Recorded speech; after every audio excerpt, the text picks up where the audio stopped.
Soyez les bienvenus dans cette première vidéo et c'est la vidéo de calcul de probabilité, le cours de calcul de probabilité bien sûr.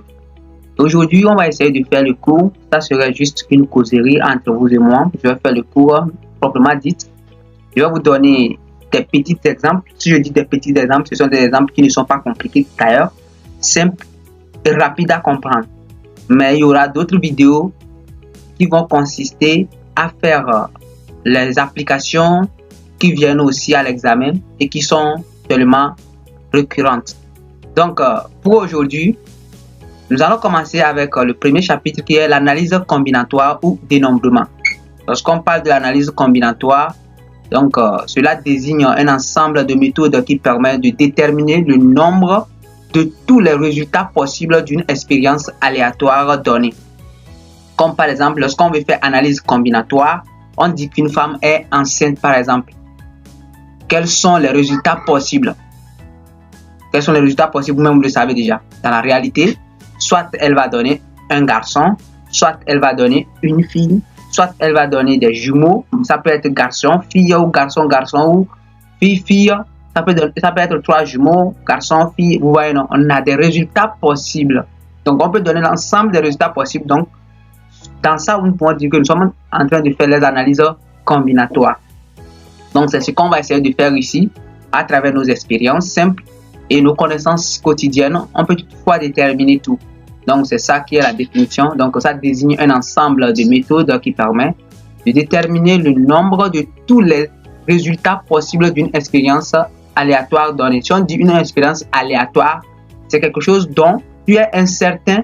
Ça y est, c'est quelque chose dont l'avenir ou bien l'expérience possible là, tu es incertain.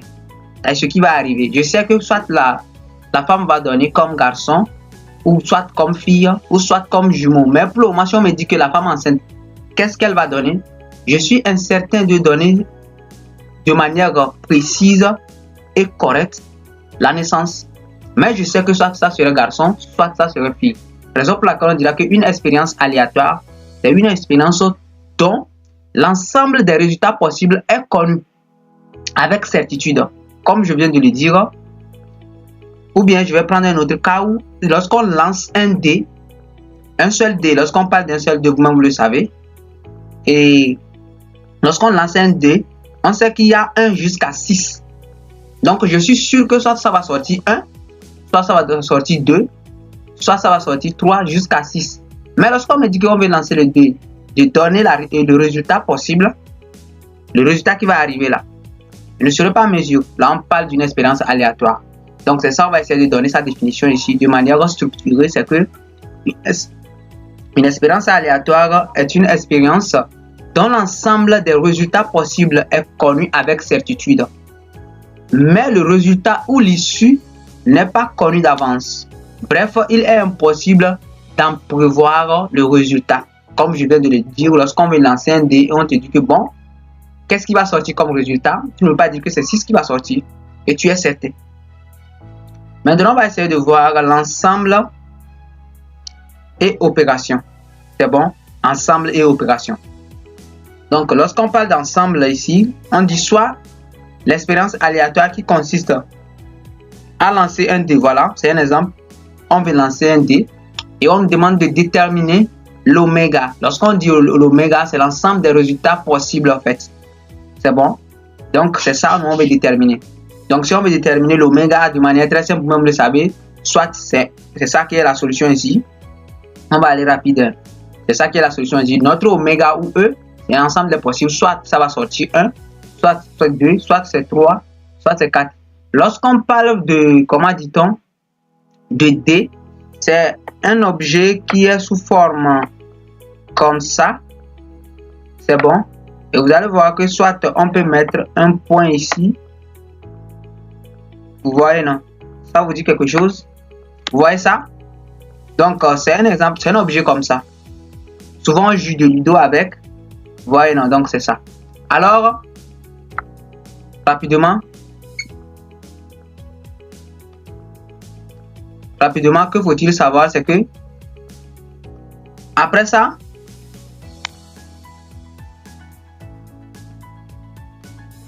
donc, Donc, comme je le disais, lorsqu'on lance ce dé, on peut avoir comme 1, 2, 3, 4, 5, 6. C'est fini. On connaît. Maintenant, on nous dit par exemple, A, l'ensemble des chiffres pairs de E. C'est très simple, non? Si on me demande l'ensemble des chiffres pairs de E, donc c'est très simple. 1 n'est pas pair. Donc 2, 4, 6. Donc c'est ça, j'ai mis 2, 4, 6. On me dit CB, c'est un événement. C'est bon? Un événement, un multiple de 3. Donc un multiple de 3, je sais qu'il y a 3 lui-même et il y a 6. C'est bon? C'est-à-dire si on prend 3 multiplié par 1, ça va donner 3. Lorsqu'on prend 3 multiplié par 2, ça va donner 6. Donc c'est multiple de 3, c'est 6 et 3 lui-même. C'est bon? Pourquoi connaître ces éléments-là? C'est bon? Pourquoi connaître ces éléments-là? Je vais vous dire un truc. Lorsqu'on va commencer la probabilité, en fait, on peut vous poser la question, lorsqu'on lance un dé, quelle est la probabilité d'obtenir un chiffre pair? Vous me suivez?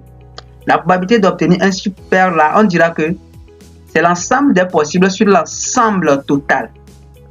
Donc, on sait que un chiffre pair, on sait que ça serait 2, 4, 3. Donc, ça serait quoi? Ça serait 3 sur 6. Donc, ça serait moitié. Donc, on va aller pour le moment. Ne vous inquiétez pas, on va y arriver. Alors, réunion de deux parties de l'ensemble. Voilà. Lorsqu'on prend un ensemble comme ça, on veut voir les réunions.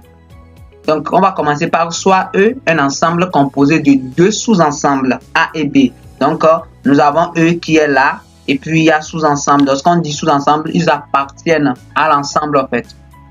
Donc, comme par exemple, on peut dire le Togo est un ensemble, partie nord et sud, ce sont des sous-ensembles. Donc, maintenant, on va voir la réunion A. Donc, la réunion est notée A union B. Et la partie de E formée des éléments de E appartenant soit. Donc, lorsqu'on dit A union B, donc ça veut dire que ce sont les éléments qui appartiennent à E. Donc, soit A uniquement, cette partie est très importante, soit c'est A uniquement, soit c'est B uniquement, soit appartenant aux deux sous-ensembles simultanément. Je vais vous donner un exemple, vous allez voir.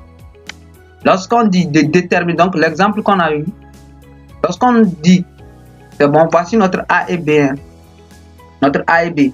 Lorsqu'on nous dit de déterminer l'événement A union B, ici, que faut-il faire? Donc, pour déterminer l'événement A union B, c'est très simple. On va déterminer soit les éléments qui appartiennent à A uniquement. Après, on va déterminer les éléments qui appartiennent à B uniquement. Puis, on va ajouter les éléments qui appartiennent simultanément aux deux. Alors, allons-y. Les éléments qui appartiennent à A uniquement, je sais qu'il y a 2 ici. Il n'y a pas 2 ici, donc je le mets. Il y a 4 ici, il n'y a pas 4 ici, je le mets. C'est bon. Il y a 6 ici, il y a 6 ici, je laisse ça d'abord. Après, il y a 3, je le mets. Donc, ça fait...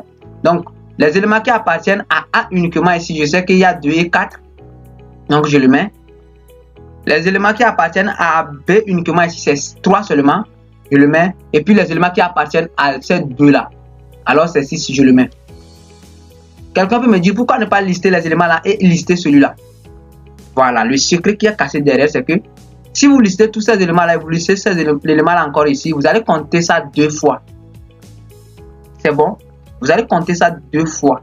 Supposons que je dis 2, 4, 6. Après, je dis encore 2, 4, 6. Excusez-moi, si je dis 2, 4, 6. Après, je dis 3, 6. Donc, vous allez voir qu'on a compté 6 2 fois. Et lorsqu'on demande le cardinal de cet ensemble, on va dire que ça fait 5. Or, c'est 4. Vous voyez, non? Donc, c'est ça.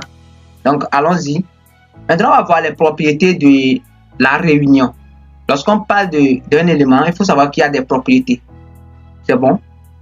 Alors, si par exemple, si on dit A union B, c'est égal encore B union A. C'est bon? Donc, ce que je viens de dire aussi, c'est son exemple ici. Hein. Donc, voici notre E qui est un ensemble. Voici notre A qui est sous-ensemble et notre B qui est sous-ensemble.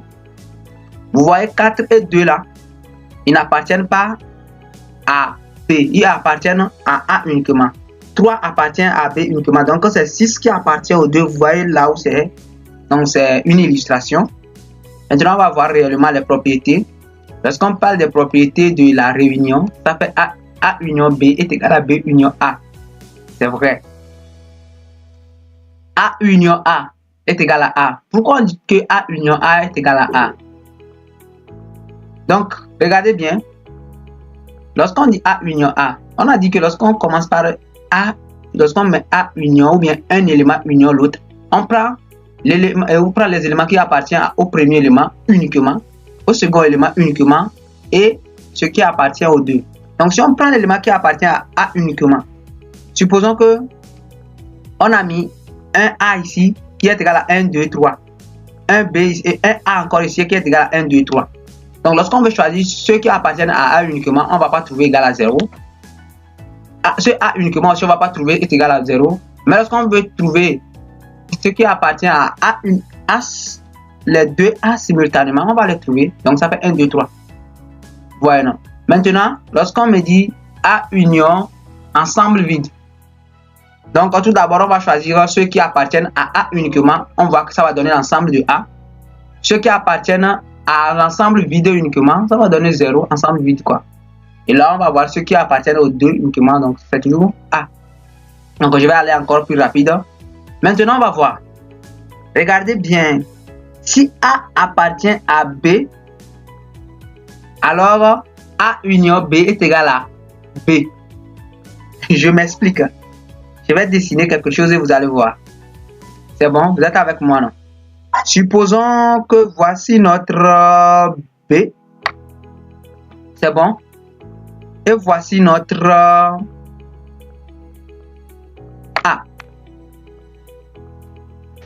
Vous voyez? Regardez bien. A est à l'intérieur de B, donc on dit que A appartient à B. Donc, lorsqu'on dit A appartient à B, donc ce qui veut dire que A est un sous-ensemble de B. Alors, dites-moi, lorsqu'on fait A union B, ça va donner quoi? Ça va donner B. Dans quel sens? On va dire les éléments qui appartiennent à A uniquement et on ne trouvera rien. C'est bon? Les éléments qui appartiennent à A uniquement, on ne trouvera rien parce que A est à l'intérieur de B. Excusez-moi, c'est un peu parti. Donc, A est à l'intérieur de B. Donc, on ne trouvera rien. Mais si on veut choisir les éléments qui appartiennent à B uniquement, vous allez voir qu'on va trouver ceux-là. Ceux qui ne sont pas à l'intérieur de A. Vous voyez, non? Maintenant, lorsque on veut les éléments qui appartiennent à A union B en même temps, et A intérieur, A inter B, c'est-à-dire qui appartient à A et B simultanément, on va trouver que c'est l'ensemble A. Parce que A même appartient à B. Donc, du coup, lorsqu'on prend l'élément là, l'ensemble là, plus l'ensemble là, ça va donner encore quoi? Ça va encore donner B. Mais attention. Deuxième propriété, lorsqu'on va parler de A inter B, là, vous allez voir que ça va donner A. C'est bon? Ok, allons-y. Donc, allons-y. Maintenant, on va voir maintenant l'intersection. Donc, l'intersection, c'est la soit simultanéité. Donc, ça est deux choses automatiquement, quoi. Donc, lorsqu'on prend A, c'est fait comme ça, U renversé. Donc, il faut savoir que l'élément appartient à A et B en même temps. Là, on dit simultanément ou inter. Donc, l'exemple 3, nous, on va prendre le même exemple précédent et on demande de déterminer l'intersection de A et B. C'est bon? Donc, l'ensemble de solutions, vous-même, vous allez voir que ça fait 6. Parce que lorsque je le faisais, si vous m'avez bien suivi, on avait fait A uniquement. Donc, il y avait 6 qui étaient entre A et B. Donc, vous allez voir que c'est lui. On va voir maintenant ses propriétés. Pour la propriété de l'intersection, A inter B est égal à B inter A, c'est vrai. S'il vous plaît, ces éléments-là, ça vient à l'examen. Ces propriétés-là, ça vient à l'examen. Donc, A inter A est égal à A. Maintenant, cette fois-ci, A inter ensemble vide, ça donne ensemble vide. L'autre, si c'était union, ça va donner A. Mais comme c'est inter, c'est ensemble vide. N'oubliez pas ça. C'est bon? Maintenant, A inter oméga, ça va donner A. Mais si c'était union, A union oméga, ça va donner oméga. Maintenant, regardez ici. Lorsque A appartient à B, A inter B, ça va donner A. Mais si c'était A union B, ça va donner quoi? B. Vous voyez? Donc, on continue. L'ensemble disjoint ou partie disjointe. Lorsqu'on dit disjoint, ça veut dire qu'ils n'ont aucun élément en commun. C'est bon? Donc, A et B sont disjoints et si et seulement si, lorsqu'on fait A inter B, on ne trouvera rien. L'ensemble vide, quoi. C'est bon? Donc, soit l'élément E ou oméga. Donc, ici, regardez ici. Voici notre B, voici notre A, voici notre C. Lorsqu'on nous demande de déterminer A inter B, il n'y a aucun élément. Mais si on nous demande de déterminer A inter C, on trouvera ce petit A là. Mais lorsqu'on me demande de déterminer A inter B, c'est ensemble vide. Il n'y a aucun élément. Donc, raison pour laquelle on dira que lorsqu'on a A1 jusqu'à AN, ou bien lorsque A1 jusqu'à AN sont disjoints, donc si et seulement si, lorsqu'on fait AI inter AJ, donc c'est-à-dire que lorsqu'on cherche l'intersection, l'élément en commun de A1 jusqu'à AN AJ, ça va donner toujours 0, quel que soit I différent de J. Donc on va voir complémentaire d'un sous-ensemble. Donc complémentaire, c'est-à-dire que nous sommes deux et juste un complément. Souvent dans les relations, on dit que j'ai trouvé ma moitié, donc elle est mon... Allons-y seulement. Donc ici, on va voir les compléments. Donc si A appartient à E, alors tout élément de E n'appartenant pas à A, voilà, n'appartenant pas à A, constitue le complément de A dans E, qui est noté A bas. Donc, si par exemple A et B forment l'ensemble d'éléments de E, je dis A et B, si A forme l'ensemble de compléments de les compléments, excusez-moi, de E. Donc, lorsqu'on fait A inter A bar, ça va donner ensemble vide parce qu'on a dit que l'ensemble des éléments de E qui n'appartiennent pas à A. Donc, c'est ça qui est noté A bar. Donc, lorsqu'on met A bar, il faut savoir que c'est totalement différent de A. C'est opposé même. C'est son contraire. Raison pour laquelle, lorsqu'on veut voir l'intersection entre deux éléments contraires, ça donne vide. Mais lorsqu'on veut voir l'union, ça donne l'ensemble, l'oméga. Et je dis l'oméga ou bien E. C'est bon? Donc, on va voir partition. Donc, si on dit soit A1 jusqu'à AN, une famille de partitions, on vide de A, non vide plutôt de E. Donc, A1 jusqu'à AN est une partition de E si, vous voyez, non? Là, ce sont des propriétés. Si les parties sont disjointes, c'est-à-dire lorsqu'on fait A inter de ça, ça donne 0, ça donne ensemble vide. Et leur réunion de E, donc lorsqu'on dit réunion de E, donc s'il y a A1 jusqu'à N, donc on fait A1 plus union A2 plus union AC jusqu'à E, donc ça va donner quoi? Ça va donner E. A1, A2, A3 jusqu'à AN, ça va donner quoi? Ça va donner E. Donc on va prendre l'exemple, soit un ensemble de E ou A, et oméga plutôt. C'est-à-dire A ça fait 4, 2, B ça fait ça, C ça fait ça et D ça fait ça. On me dit de déterminer A union B union C union D. Tu vas me dire. Donc A union B union C union D. Donc comme on a dit union, on va prendre d'abord les éléments qui appartiennent à A uniquement, à B uniquement, à C uniquement, à D uniquement et les éléments qui appartiennent simultanément à ces trois éléments là. Alors les éléments qui appartiennent à A uniquement, vous allez voir que ça fait 2, 4. 2, 4 n'appartient plus à un élément ici, donc c'est bon. Les éléments qui appartiennent à C uniquement, vous allez voir, ça fait AB, donc ça n'appartient à aucun élément encore. Les éléments qui appartiennent à P uniquement, ça fait 3, 3, 6. Donc ici on peut dire qu'ils n'ont aucun élément en commun. Ils n'ont aucun élément en commun, donc vous pouvez les citer comme ça. Maintenant, lorsqu'on vous demande de voir quel est l'élément en commun de ces trois là, vous allez voir qu'il n'y a aucun élément en commun. Ou bien vous voyez quelque chose qui est en commun ici. Non. Donc, raison pour laquelle ça vous donne ensemble vide. C'est bon? Maintenant, on va voir ce qu'on appelle cardinal d'un ensemble. C'est bon? Donc, cardinal d'un ensemble est noté card de A ou bien en valeur absolue de A. Et c'est un ensemble ou bien l'ensemble est le nombre Ou bien lorsqu'on dit cardinal d'un ensemble, c'est le nombre d'éléments qui composent cet ensemble. Comme par exemple, lorsqu'on dit cardinal du Togo, je peux dire que c'est le recensement, la taille totale de, ou bien le nombre total de personnes qui se trouvent au Togo. Ça on appelle quoi? Cardinal. Donc, c'est ça. Donc, vous allez voir plus précisément lorsqu'on va commencer ces éléments-là. Propriété du cardinal d'un ensemble.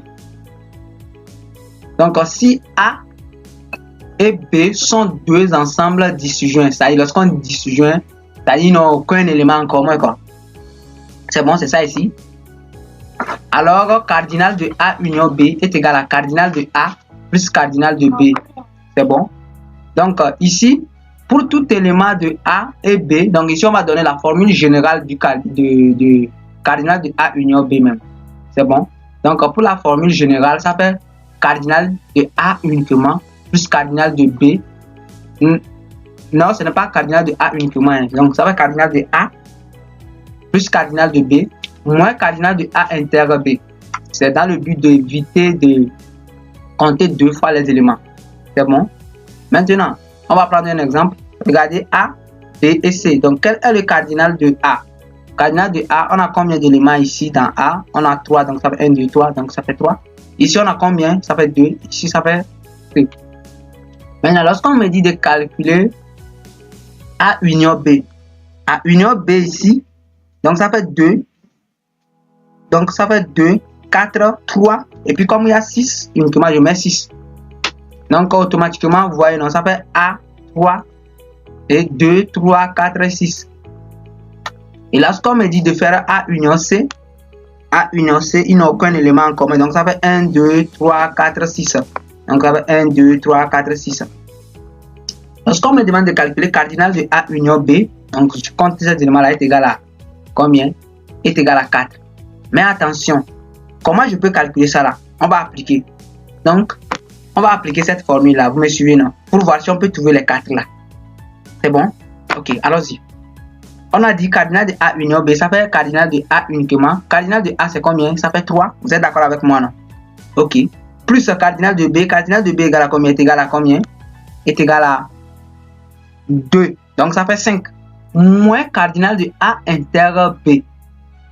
Ici, cardinal de A inter B, on a combien d'éléments qui sont communs ici? C'est 1. Donc, ça fait moins 1. Donc, ça fait 3 plus 2. Moins 1, ça donne combien? Ça donne 4. Donc, la formule est vérifiée. Donc, du coup, lorsqu'on parle de calculer le cardinal d'un élément jusqu'au fini, donc on fait la somme de tous ces éléments-là, sans toutefois oublier de retirer. Alors, on va terminer cette partie à travers cette solution. C'est bon? On va finir cette partie. Donc, on va prendre un exemple très simple. Vous me suivez, non? On dit, on a une classe de 20 élèves. Vous me suivez? Donc, 20 élèves étudient l'anglais. Donc, on a dit l'anglais. On n'a pas dit anglais uniquement. Et 7 élèves étudient espagnol.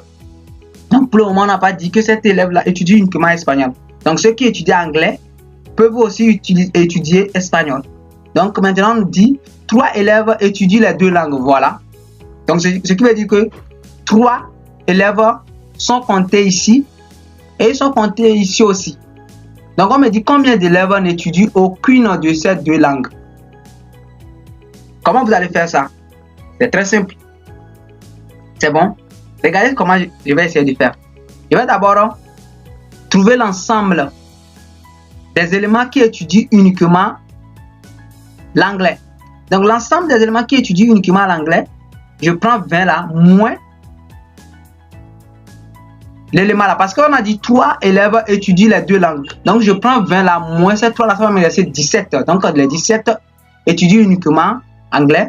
Ici, je prends 7 là, moins 3 là encore. Ça me dit que les 4 étudient comment? Étudient uniquement espagnol. Et là, lorsque je fais 17 plus 4, là, ça donne combien? Ça donne 21. Et plus l'ensemble de ces étudiants et de ces élèves qui étudient les deux langues, là, ça va me donner combien? Ça va me donner 24. Et là, ça reste 6 personnes qui n'étudient aucune langue. Là, automatiquement, je peux dire 6. Ça, c'est calcul mental. Maintenant, je vais faire un petit tableau pour vous permettre de bien comprendre. D'accord? Donc, solution, c'est que l'oméga, c'est 30 élèves. Mais regardez bien, ici, c'est espagnol. Donc, qui n'étudie pas espagnol.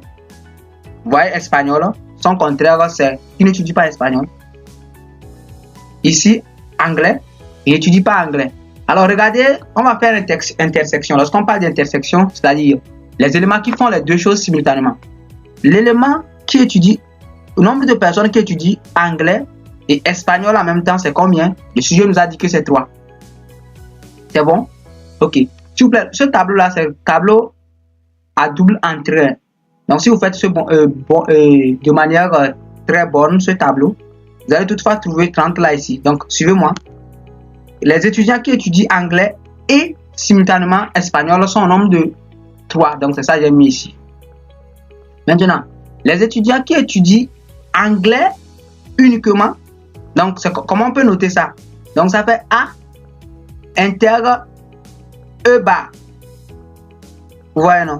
Donc, qui étudie anglais mais n'étudie pas espagnol. Donc, c'est ça ici. Je vous ai dit que ça fait quoi? Ça fait 17. Pourquoi ça fait 17? Je prends d'abord les 20 qui étudient anglais là, moins l'intersection. Donc, ça donne 17. Donc, du coup, c'est ce qui donne, lorsqu'on veut dire que l'ensemble des éléments qui étudient espagnol, vrai même là, c'est bon? Ceux qui étudient plutôt anglais, ça donne quoi? Ça donne les 20 que même nous ont dit. C'est bon? Et ceux qui étudient espagnol uniquement aussi, ça donne 7.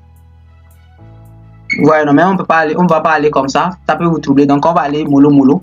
Donc, comme je le disais, ou bien si vous voulez faire le tableau, lorsque vous faites E bar, étudie anglais, il n'étudie pas anglais.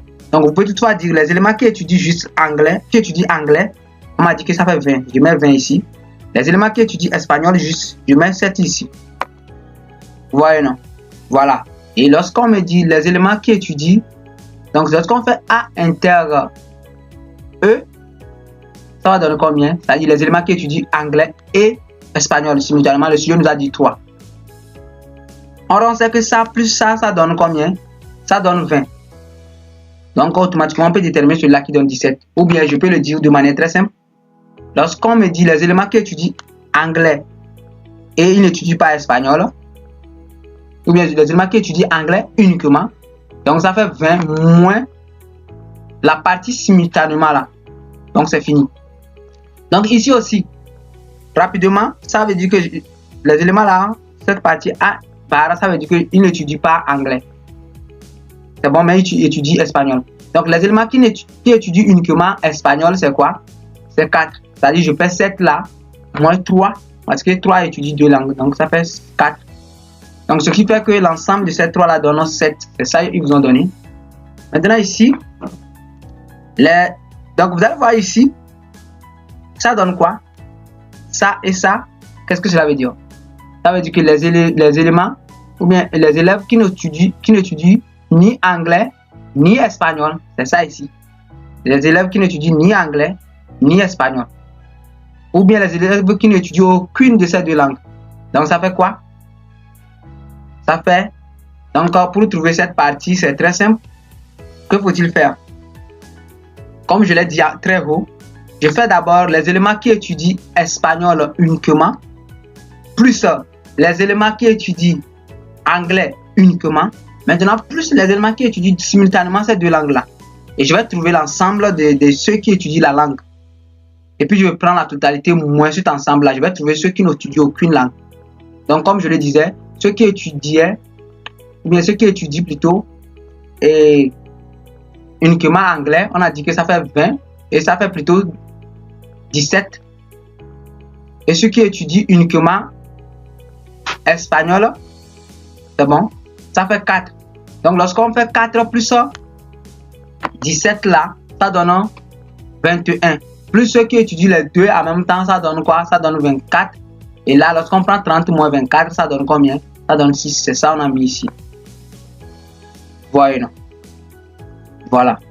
Donc, on peut vous poser la question, quels sont les élèves qui n'étudient pas espagnol? Donc, les élèves qui n'étudient pas d'espagnol, ça fait 10. Voyez, non? Les élèves qui n'étudient pas d'espagnol, ici, à bas, c'est combien? c'est 10. On peut poser la question des élèves qui n'étudient pas. Excusez-moi, c'est anglais ici, hein. Les élèves qui n'étudient pas anglais. Donc, les élèves qui n'étudient pas anglais, normalement, c'est ça ici qui est 10. Les élèves qui n'étudient pas espagnol, c'est ça ici. Donc, ça fait 6 l'élève qui n'étudie dans aucune langue. Donc, on va s'arrêter ici.